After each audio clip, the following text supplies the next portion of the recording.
Bonjour tout le monde. Pour notre exposé de sécurité, moi-même et Loïc, on a choisi de faire un exposé sur l'Ethereum et la Proof of Stake. Pour ceux qui suivent un peu le marché des cryptos et en particulier l'Ethereum, il y a des changements qui vont être très récents par rapport à Ethereum, et qui va passer de Proof of Work à Proof of Stake et on a pensé en faire un exposé aujourd'hui pour la sécurité.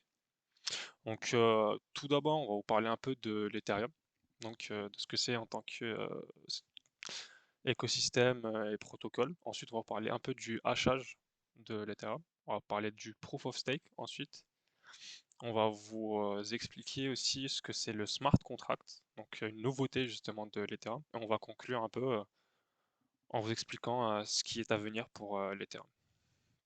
L'Ethereum est une crypto-monnaie. Une crypto-monnaie aujourd'hui, c'est un peu une espèce de monnaie virtuelle. Euh, L'Ethereum en soi, c'est un protocole. Un protocole, c'est-à-dire que cette monnaie, elle se repose sur des méthodes de cryptographie, dont les smart contracts qu'on développera plus tard. Euh,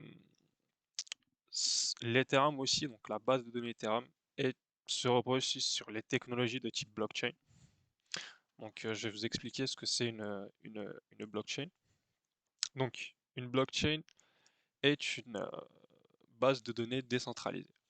Elle a été en priorité créée, on va dire, innové par la base de données Bitcoin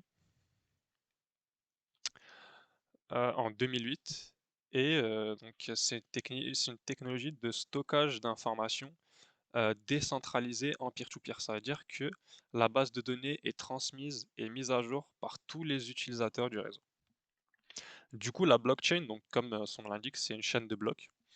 À l'intérieur de chaque bloc, ça contient les transactions de la crypto-monnaie, c'est-à-dire les échanges de crypto-monnaies entre différents utilisateurs. Ces informations qui sont stockées dans ces blocs sont hachées.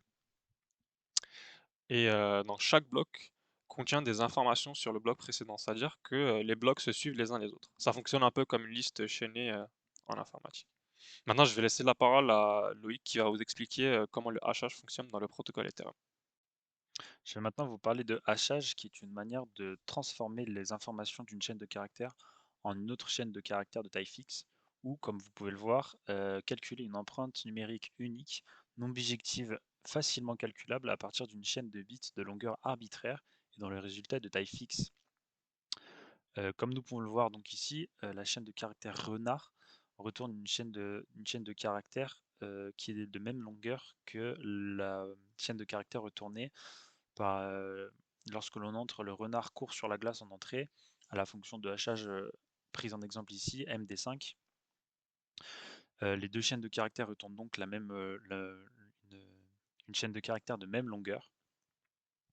Le hachage doit aussi être unique, c'est-à-dire que deux chaînes de caractères ne peuvent pas tomber sur une même empreinte aléatoirement. C'est ce qu'on appelle aussi la résistance à la préimage. Le hachage doit aussi être résistant à la seconde préimage, c'est-à-dire que si quelqu'un connaît un couple chaîne de caractères en entrée et chaîne de caractères en sortie, il ne doit pas être capable de reproduire une chaîne de caractères en entrée qui sortent la même préimage que la première chaîne de caractères rentrée.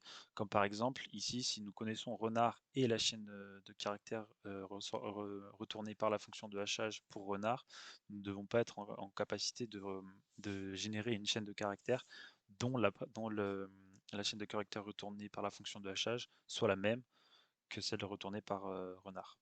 Je vais maintenant vous introduire les algorithmes de minage utilisés dans Ethereum depuis sa création. Les algorithmes de minage étaient au début utilisés pour le protocole Proof of Work, qui a été maintenant supplanté par Proof of Stake et dont nous parlerons plus tard. Ces algorithmes utilisent les fonctions de hachage que nous allons introduire aussi à la suite de cette partie. Alors pour commencer, l'algorithme de minage de Ethereum lorsqu'il était encore en Proof of Work s'appuie sur l'algorithme de Dagger Hashimoto, qui est un algorithme de génération d'un graphe orienté fini sans cycle dirigé. Pourquoi est-ce que la génération d'un tel graphe est intéressante? Car elle est similaire à l'implémentation d'une blockchain. C'est-à-dire que c'est un graphe qui est orienté, donc qui a des prédécesseurs et des successeurs, qui est fini et donc que l'on peut dénombrer. Il n'a pas de cycle et donc les successeurs ne peuvent pas revenir à à des prédécesseurs. C'est-à-dire que lorsqu'un bloc est rentré dans la chaîne, dans le graphe, plus précisément, le, le bloc est immutable tant qu'il a des successeurs. C'est-à-dire que nous ne pouvons pas modifier les prédécesseurs de la chaîne du graphe.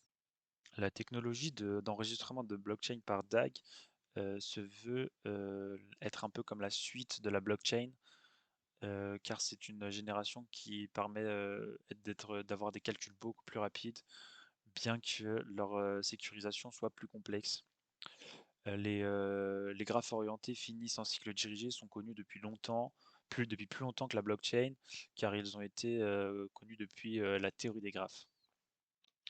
Ensuite, nous allons parler de l'idée de Hashimoto, dont l'idée est de récupérer la blockchain et d'en faire un dataset qui nous servira comme jeu de données pour passer dans nos algorithmes. Alors nous allons prendre les n entiers correspondant au bloc de notre dataset. Et pour chaque entier récupéré, nous allons récupérer les données de ce bloc et en extraire les 64 bits les moins significatifs. Ces 64 bits, nous allons les xorer, ensuite retourner le hash et ensuite assembler ensemble via une fonction qui va retourner le hash de ce dataset. Et donc, ensuite, Hashimoto propose une fonction qui rassemble toutes les fonctions énoncées plus tôt, ainsi que la génération du DAG, et ensuite en ajoutant un algorithme de vérification pour vérifier que les données rentrées dans les blocs sont bien cohérentes.